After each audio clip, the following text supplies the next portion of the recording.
चलिए, जैसा कि हम लोग कल पढ़ें, दो चर वाला रैखिक समीकरण। दो चर वाले रैखिक समीकरण में हम लोग तुलनात्मक विधि, प्रतिस्थापन विधि, लुप्तीकरण विधि, ये तीन विधि को हमने पिछले क्लास यानी कि तीसरे क्लास दो चर वाले रैखिक समीकरण के तीसरे क्लास में हम लोग देख चुके हैं। आज हम लोग जानेंगे दो चर वाले रैखिक समीकरण के वज्रगुणन विधि से। कौन सा विधि? वज्रगुणन विधि द्वारा दो चर वाले रैखिक समीकरण के युग्मों का हल निकालने के लिए। ठीक है, आपको कोई दो समीकरण दिया रहेगा, दो चर वाला रैखिक समीकरण का दो समीकरण दिया रहेगा, जिसमें आपको कहेगा कि x का और y का मान निकालिए। निकल सकता है, इसका 5 नियम है। उस 5 नियम में एक नियम बोलेगा कि वज्रगुणन विधि से निकालिए। तब कैसे निकालेंगे, आइए देखते हैं। आपको समीकरण देगा, एक समीकरण देगा ax प्लस by। हम जानते हैं कि एक चर वाले रैखिक समीकरण का रूप कैसा होता है, ax plus by plus c बराबर 0 के रूप का। ऐसा क्यों बोलते हैं हम?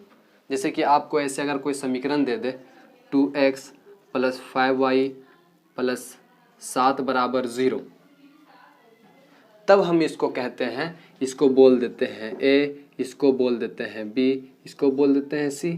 इस तरह से हो जाता है ax plus by plus c बराबर 0। इसलिए आपको कोई ऐसा समीकरण देगा, बस हम इसको ऐसा क्या लिख दिए हैं, ax plus by plus c के रूप में दे दिए हैं। उसके बाद फिर आता है आपका दूसरा समीकरण। आपका कुछ ऐसा दिया रह सकता है। पहला समीकरण ये दिया रहेगा, दूसरा समीकरण आपका ऐसा दिया रह सकता है 3x प्लस 9y प्लस 4 बराबर 0।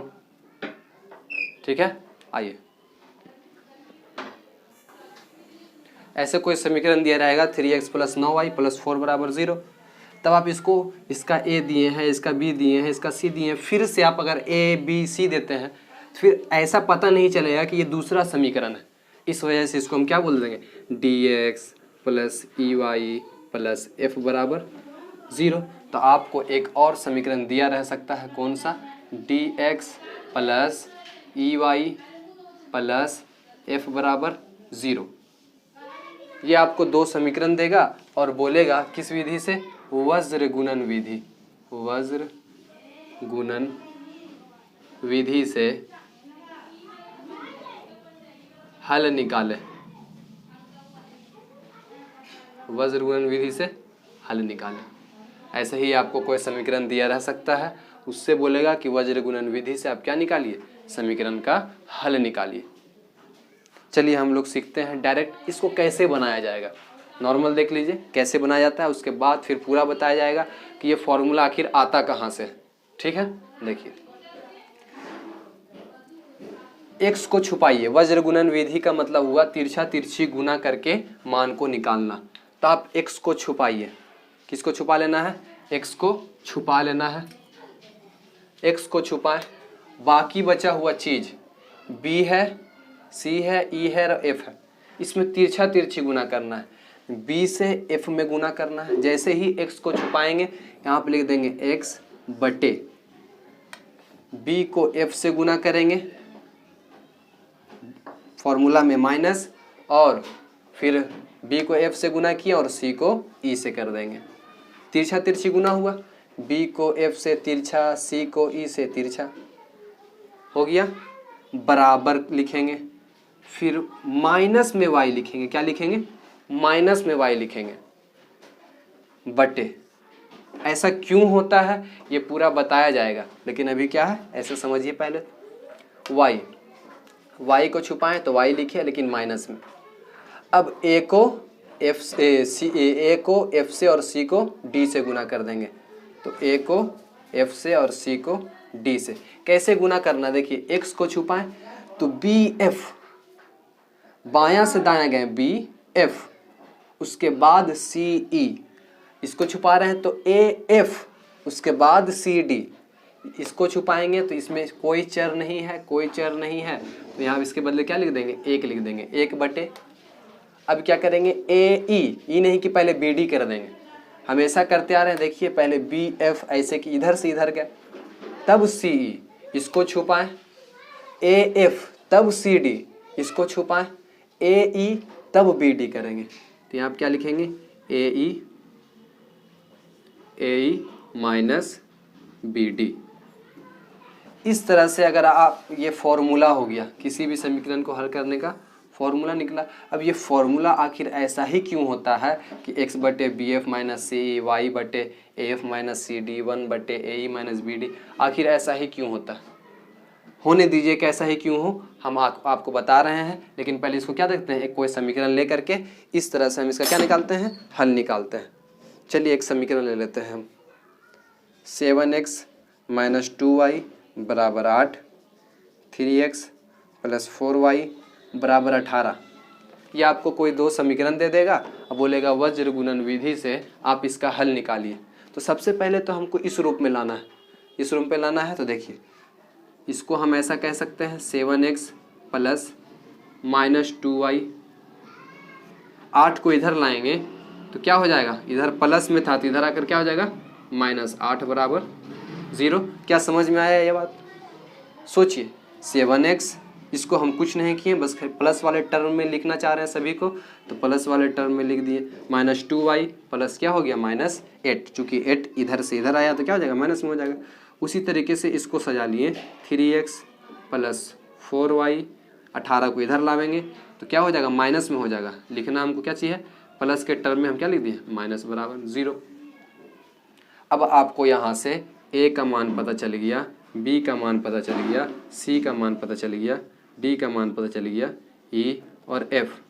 कैसे निकालते हैं वज्र गुणन विधि से हल? तो देखिए कैसे निकाल रहे हैं। क्वेश्चन कहता है कि x को छुपाइए, किसको छुपाना है, x को छुपाना है। तो इसको तिरछा तिरछी गुना कीजिए। तो हम क्या करते हैं, x को छुपा करके x के बट्टे में क्या लिखना है, तिरछा तिरछी का गुना, -2 को -18 से गुना कर देंगे। तो यहाँ पे लिखते हैं -2 गुने -18। उसके बाद फिर क्या होता है, माइनस फॉर्मूला में होता है, माइनस क्या होता है फॉर्मूला में होता है, माइनस क्या है फॉर्मूला में, इसलिए इसको पूरा क्या कर दिए, घेर दिए। माइनस आपका फॉर्मूला में, हम x को छुपाए थे तो -2 और -18। अब क्या करते हैं, -8 को -4 से गुना करते हैं, -8 को 4 से गुना करते हैं, -8 को चूँकि यहाँ 4 है तो 4 हो गया, बराबर y को छुपा रहे हैं, लेकिन y को क्या चीज में लिखना है, माइनस में। y को छुपा करके y को माइनस में, बटे में क्या लिख देते हैं, देखिए क्या लिखना है, y को छुपाएं, क्या बचा 7 को -18 से और -8 को 3 से। 7 को गुना करेंगे -18 से, फॉर्मूला में है आपका माइनस, और 7 को -18 से और -8 को 3 से गुना कर देते हैं, -8 को 3 से गुना कर दिए, ठीक है। उसके बाद फिर आपका अचर पद, यानी कि जिसमें कोई चर नहीं है, इसमें x y का कोई टर्म नहीं दिखता है, इस वजह से इसको क्या बोलते हैं, अचर पद। अचर पद को छुपाएं, तो अचर पद को छुपाते हैं तो क्या लिखते हैं, 1 बटे क्या हो जाएगा, इसको छुपाएं तो 7 गुने 4 और -2 गुने 3, 7 गुने 4 माइनस फॉर्मूले का है, और -2 गुने 3, ये छुपाएं तो 7 गुने 4 और -2 गुने 3,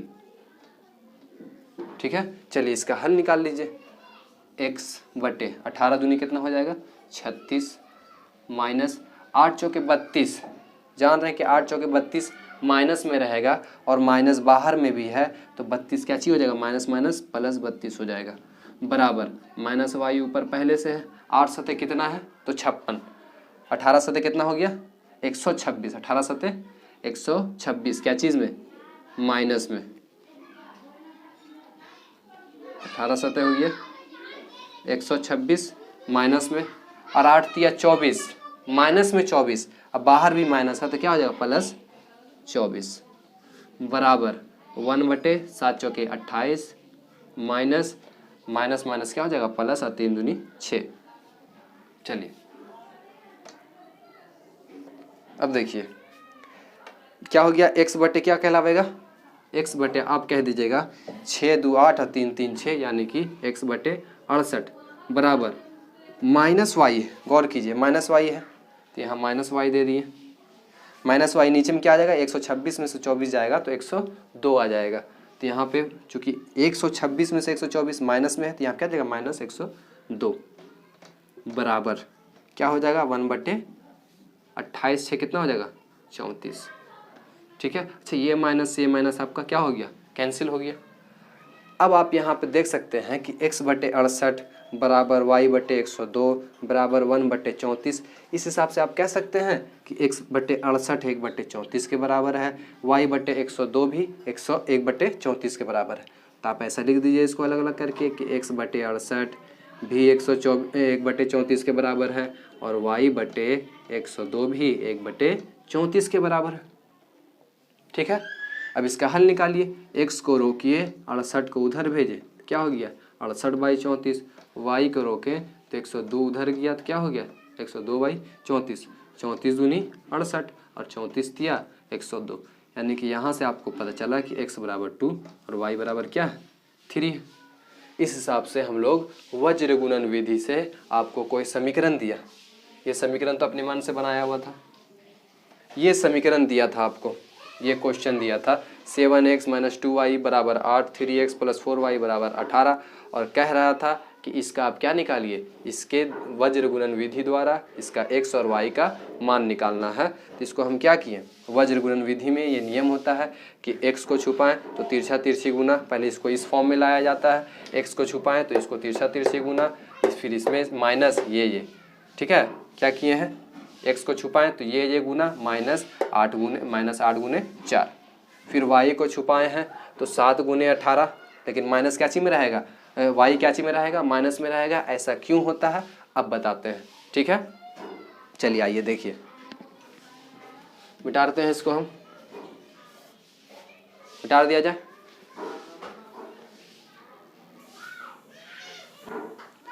अब चलिए देखते हैं, आखिर आपको दो समीकरण दिया रहेगा इसे ax + by + c बराबर 0 और एक और समीकरण दिया रहेगा, इसलिए इसको बोलेंगे dx + ey + f बराबर 0।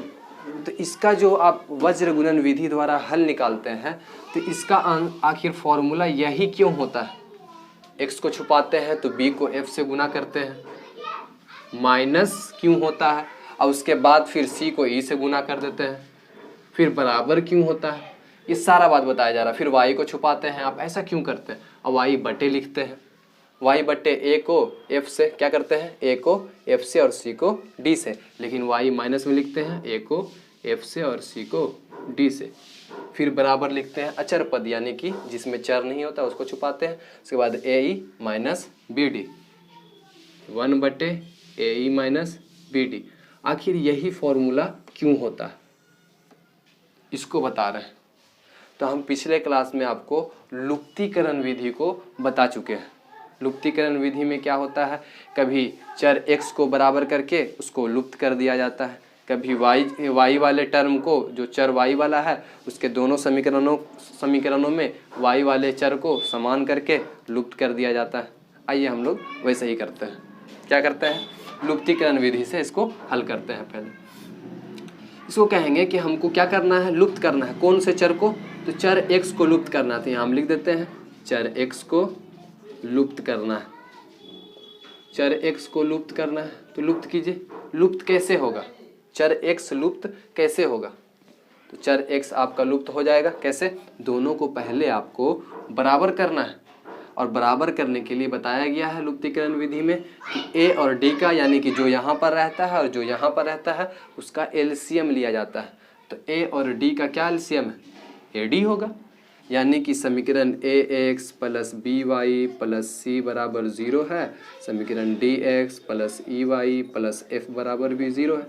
तो आपको अगर x को लुप्त करना है तो दोनों को क्या बनाना पड़ेगा, AD बनाना पड़ेगा, जबकि पहले से A बना हुआ है तो क्या गुना करेंगे, D AD आ जाए, तो इसमें इधर क्या करते हैं D गुना करते हैं, चूंकि अपने मन से D गुना किए हैं समीकरण के एक तरफ तो दूसरी तरफ भी क्या करना पड़ेगा, D को गुना करना पड़ेगा। ऐसा करने से समीकरण हमारा गलत नहीं होता है। ये एक्सियम्स है, ये मानना कि अगर हम 5 = 5 है, अगर खाली इधर 2 जोड़ते हैं तो मेरा समीकरण गलत होगा, लेकिन उधर भी अगर 2 जोड़ देते हैं तो समीकरण तो मेरा बराबर का बराबर ही रह गया। कोई फर्क नहीं पड़ा। इस वजह से इधर अपने मन से डी गुना किए हैं तो इधर भी अपने मन से डी गुना करेंगे, तो समीकरण क्या रह जाएगा, वही रह जाएगा। बाद में चल के आएगा, सब मौका आता है तो फिर काट भी सकते हैं आप इसको, है ना। चलिए आइए, अब देखिए इसको तो हम ए डी बना दिए, अब इस दूसरे समीकरण में भी एक्स को वही बनाना है ए डी, तो ये तो डी से पहले बना हुआ है, इसको क्या गुना कर दे, तो बोलेंगे ए गुना किए इधर, तो इधर भी क्या कर देते हैं, ए गुना कर देते हैं। अब आपका नया समीकरण बन के आया A D X plus B D Y plus C D बराबर 0, फिर A D X plus A E Y plus A E Y plus A F बराबर 0। गौर कीजिए, लुप्त करना है तो पहले तो आप दोनों को बराबर कर दिए हैं, उसके बाद फिर आपको पहले समीकरण में से दूसरे समीकरण को घटाना है। क्यों घटाना है? चूंकि जब तक घटाएंगे नहीं, घटाने का मेन मकसद है कि इसको लुप्त करना है। लुप्त करने के लिए ये दोनों तो बराबर कर दिए हैं, अब बराबर में तो लुप्त नहीं होगा जब तक एक प्लस और एक माइनस में नहीं होगा, इसलिए बोलते ये प्लस तो ये माइनस, ये प्लस तो ये माइनस, ये प्लस तो ये माइनस, ठीक है, घटा दिया जाता है। ऐसा करने से ये लुप्त हो गया। बचा आपका यहाँ पर बी डी वाई में से घटा क्या चीज़, A E Y plus C D में से क्या घट रहा है, एफ बराबर 0। यहाँ भी वाई है, यहाँ भी वाई है, दोनों में से वाई क्या किए, कॉमन कर लिए, तो क्या बचा, B D minus A E, B D minus A E, समझ में आ रहा है, plus C D minus A F बराबर क्या हो गया आपका 0। वाई हो गया B D minus A E बराबर आप क्या कह सकते हैं, ए एफ को उधर भेजिएगा तो माइनस में था, इधर जाकर के प्लस, सी डी को उधर भेजिएगा तो प्लस में था तो इधर आकर के माइनस में हो गया, ठीक है। चलिए वाई को रोकें तो क्या हो गया, A F minus C D बटे B D minus A E, ठीक है, A F minus C D बटे क्या हो गया, B D minus A E हो गया। यानी कि आपको वाई को निकालना है तो ए वाई छुपाइए, वाई को छुपाइए तो ए को एफ से गुना करते हैं और सी को डी से गुना करते हैं, ए को एफ से गुना करते हैं माइनस सी को डी से गुना करते हैं। गौर कीजिए सेम तो ऐसा ही है, अभी ला रहे हैं। और देखिए क्या आप इसमें से ऐसे माइनस कॉमन कर सकते हैं, B D minus A E में से एक माइनस कॉमन कर सकते हैं, ऐसे A F minus C D था, इसमें से हम माइनस कॉमन कर लिए तो क्या हो गया, ए ई माइनस बी डी हो गया। इसको हम क्या कर देते हैं, छोड़ देते हैं।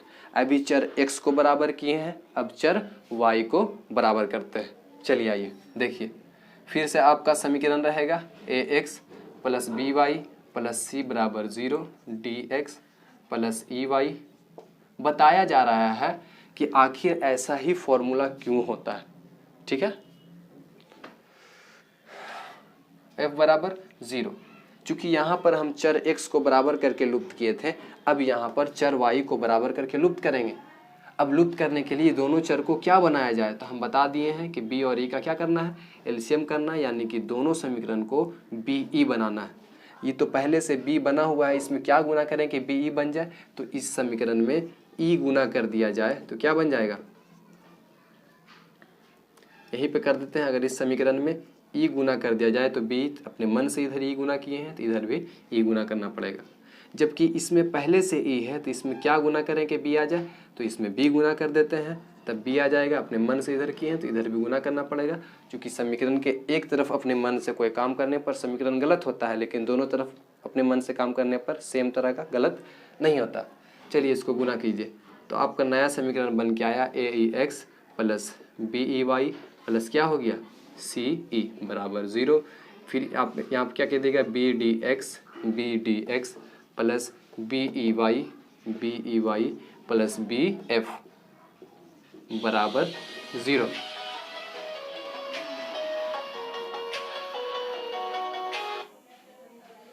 क्या हो गया, बी एफ बराबर क्या हो गया आपका 0 हो गया। चलिए इसको हम क्या करते हैं, माइनस माइनस माइनस घटा रहे हैं पहले समीकरण से दूसरा समीकरण, क्योंकि बराबर तो कर दी है। अब इसको क्या करना है, कटम कुटम करना है, काटना है। कट गया तो क्या हो गया आपका ये A E X minus B D X plus C E plus B F बराबर 0। प्लस नहीं, यहाँ पे माइनस है ना, तो ये माइनस हो गया। यहाँ भी एक्स, यहाँ भी एक्स, एक्स को क्या कर लेते हैं, कॉमन कर लेते हैं, तो ए ई माइनस बी डी हो गया, यहाँ पे प्लस सी ई माइनस बी एफ हो गया बराबर 0। अब देखिए एक्स ए ई माइनस बी डी को रोके और देखिए इसको उधर भेजते हैं तो क्या हो जाएगा, बी एफ माइनस में था तो प्लस और सी ई प्लस में था तो माइनस में हो गया। एक्स को रोके तो क्या हो गया, बी एफ माइनस सी ई बटे A E minus B D, ऐसा हो गया। क्या आप ऐसा देखिए नीचे, इसके नीचे भी ए ई माइनस बी डी, इसके नीचे भी क्या है, ए ई माइनस बी डी। अब गौर कीजिए, इसको आप ऐसा लिख सकते हैं, x B F minus C ई को नीचे ला सकते हैं ऐसे, B F minus C E बराबर, इधर बी एफ माइनस सी ई को इधर लेते आइएगा तो यहाँ पर तो 1 बचेगा और नीचे में ए ई माइनस बी डी बचा रहेगा, है कि नहीं।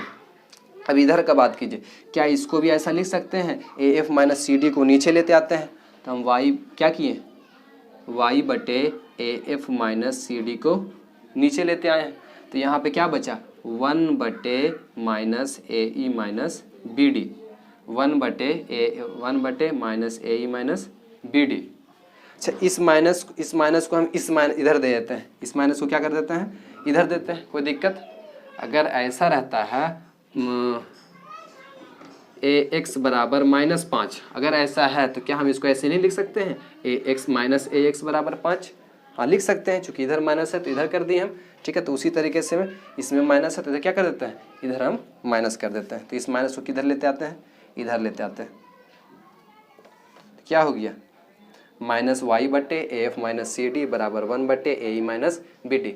यानी कि आप गौर कीजिए कि माइनस वाई बटे A F minus C D भी 1 बटे A E minus B D के बराबर है, एक्स बटे B F minus C E भी 1 बटे A E minus B D के बराबर है। ये वाला टर्म भी 1 बटे A E minus B D के बराबर है। यानी कि आप कह सकते हैं कि एक्स बटे बी एफ माइनस सी ई 1 बटे A E minus B D के बराबर है। और आप ये भी कह सकते हैं कि माइनस वाई बटे A F minus C D भी 1 बटे A E minus B D के बराबर है, ठीक है। अब देखिए ये भी 1 बटे A E minus B D के बराबर है, ये भी 1 बटे A E minus B D के बराबर है। तो आप क्या कह सकते हैं कि ये और ये भी क्या हो गया, बराबर हो गया। इस तरह से आप लिख सकते हैं एक्स बटे B F minus C E बराबर माइनस वाई बटे A F minus C D बराबर, ये इसके बराबर है, ये इसके बराबर है, यानी ये और ये क्या है, सभी आपस में बराबर है,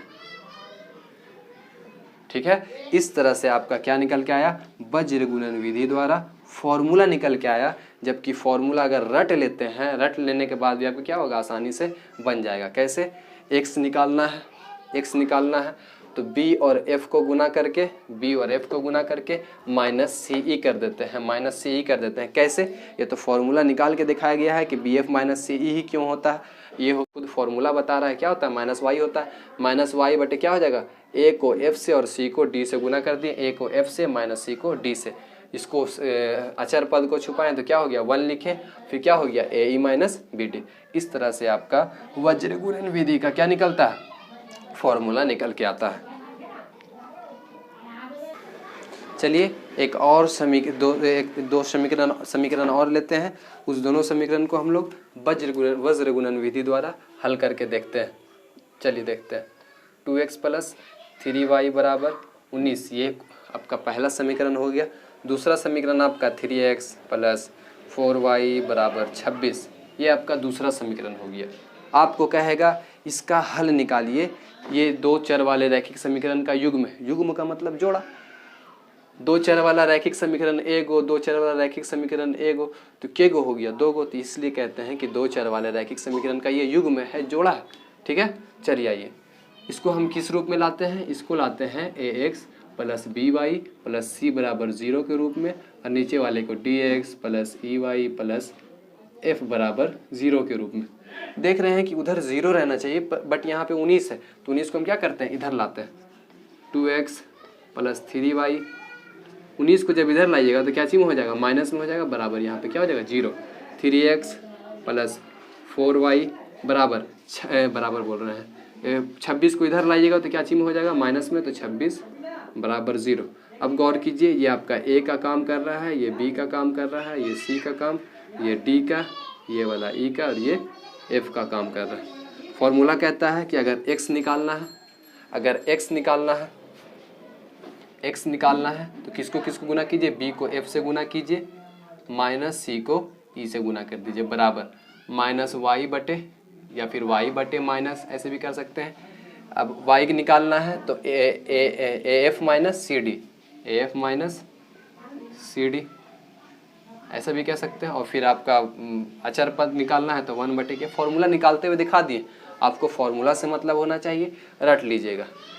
अगर सीखना चाह रहे हैं तो फिर फॉर्मूला आप क्या कीजिएगा, 2 से 3 मरतबा खुद से बनाइएगा, आप अपने आप आ जाएगा। ठीक है, चलिए इसको छुपाएं, क्या हो गया ए ई माइनस बी डी, ए ई माइनस बी डी। चलिए हम उसको रखते हैं,